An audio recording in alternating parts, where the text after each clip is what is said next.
How am I choosing to burn myself out today? That's the exact question I came down to last week when I broke down. I cried my eyes out. I gave myself a pounding headache, and I kept saying to myself over and over again, moving to Canada broke me. I can't take this anymore. I can't be the mother, the wife, the employee, the friend, the content creator, everything all at once. I can't be everything for everyone. And here's where it hit me. I was choosing to burn myself out one small decision at a time without even realizing it. That's why I'm sharing this with you today. Because if you've been feeling the same way, if you've been carrying it all, this will help you start choosing differently. We're going to explore two of the biggest ways we unknowingly burn ourselves out, and more importantly, how we can start to shift them. And as always, the timestamps are in the description below if you'd like to jump to a certain part. Let's dive straight into it. Number 1, you're overfunctioning and feeling lost. Ever feel like your life has become a never-ending to-do list, and no matter how much you do, you're always behind? That's a sign you're overstretching yourself. On the surface, doing it all might look like you're this productive achiever who's on top of things. But underneath, it's draining you. It's suffocating you. In essence, overfunctioning is one of the fastest ways to lose yourself while looking like you've got it all together. And let's be honest, so much of this is conditioned into us. We're taught that our value is in how much we do, how well we keep it all together. We start living in this constant state of, what am I missing? Who needs me now? What am I forgetting? What's next? You become so good at holding it all up that you don't notice how it's holding you down. And here's the painful part. People around you notice. They notice what they see. Mommy's always angry. Mommy's always busy. Does that sound like your kids? Because it sure does sound like mine on some days.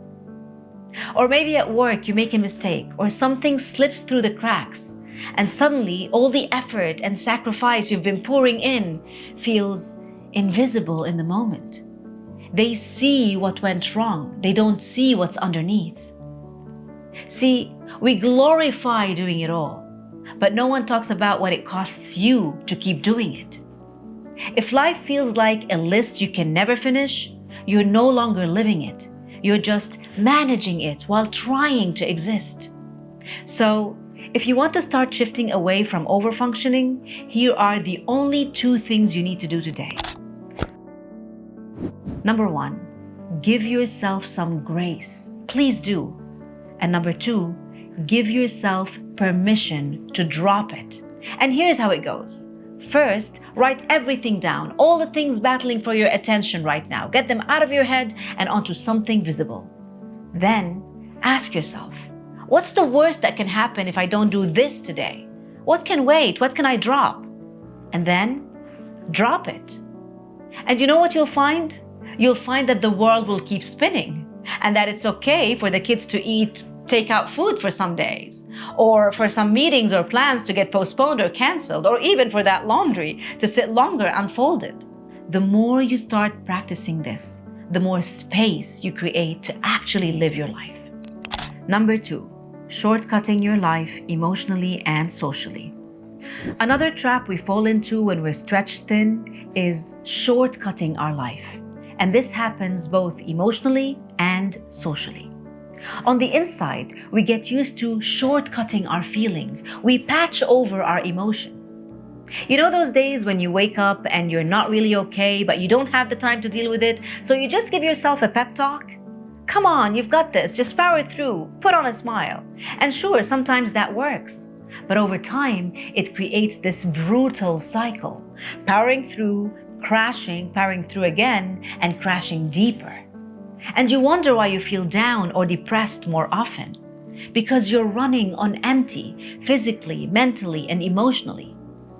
Now on the outside, we shortcut our life by overcompensating, by moving too fast, by over-socializing, by overextending ourselves, just to prove that we're okay.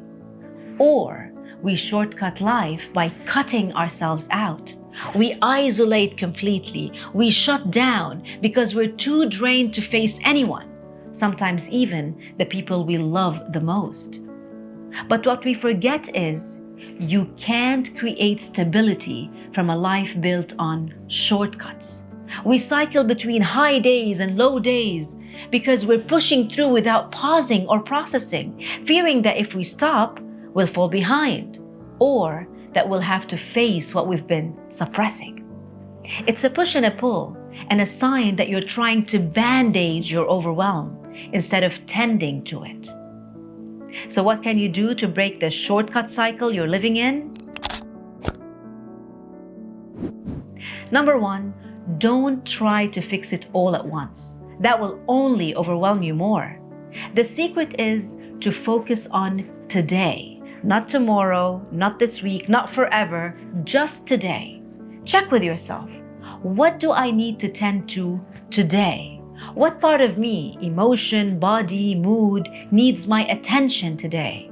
And give that to yourself. It can be a hug, a walk, some downtime, a few minutes to sit with a certain emotion. And it's not about sneaking it in. It's about consciously choosing to make space for it because you know it matters. If you only focus on today and you make it a daily habit, you start breaking the pattern of shortcutting yourself. You start building a new pattern of intentionally tending to what you really want, one day at a time. Number 2, take inventory of who you're surrounding yourself with.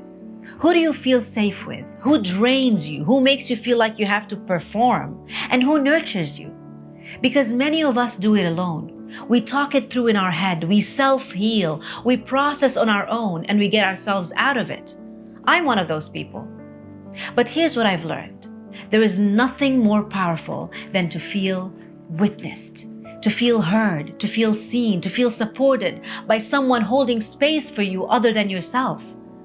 Just remember, no matter how alone it feels, you are never truly alone. This is your wake-up call to stop breaking yourself for the life you're trying so hard to hold together. Many of us do it out of love, out of care, and sometimes out of obligation. And we tell ourselves, I have no choice. But I'm here to tell you, you do.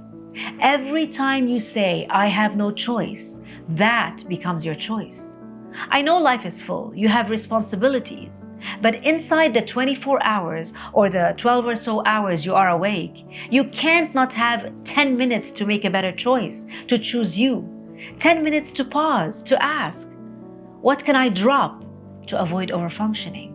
What do I need to tend to today to avoid shortcutting my life?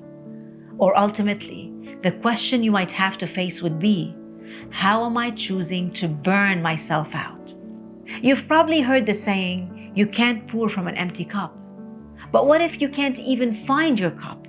You're a person, not just a role.